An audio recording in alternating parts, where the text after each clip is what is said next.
મારું નામ સુમિત સલીમભાઈ બાગડિયા છે. મારા પપ્પાનું નામ સલીમ સદરુદ્દીન બાગડિયા છે. બરાબર છે. અને અમે સવારમાં ચા નાસ્તો કરતા હતા. ચા નાસ્તો કરીને અમે સોફે બેઠા ત્યારે રોનકભાઈ Hirani ASI suspended police station પાંડેસરામાં હતા. સસ્પેન્ડેડ છે અત્યારે. બરાબર છે. એને મારા સાસુ વિશે પોસ્ટ કરી છે સોશિયલ મીડિયામાં અને અમને મતલબ ઓલું હેરેસમેન્ટ કરતા હતા કે ભાઈ તારા સાસુ આવા છે ને આવું છે, એવું બધું પોસ્ટ કરેલી છે. એટલે અમે એની બેન રોનકભાઈ હિરાણીની બેન કે એની મામીને મારા પપ્પાએ ટીનુબેન એમનું નામ છે, એમને ફોન કર્યો. એમને સમાધાનની વાત કરી, તમે ત્યાં જાઓ, અમે સમાધાન તમારું કરાવી દઈએ છીએ અને તમારી પોસ્ટ ડિલીટ કરી દેશે ને તમારી પાસે માફી માંગશે એમ.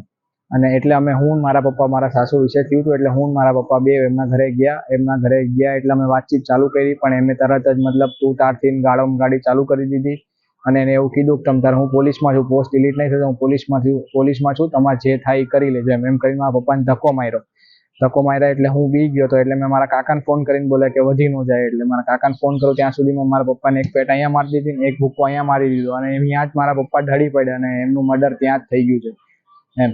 આજુબાજુ વાળાને અવાજ સંભળાનો જોરથી હું ચિલ્લાવા લાગ્યો મારા પપ્પા એમ કરીને. તો આજુબાજુ વાળા આવ્યા, જે ભાઈ આવ્યા એમે કીધું પણ ત્યારે મારા પપ્પા એક્સપાયર થઈ ગયું.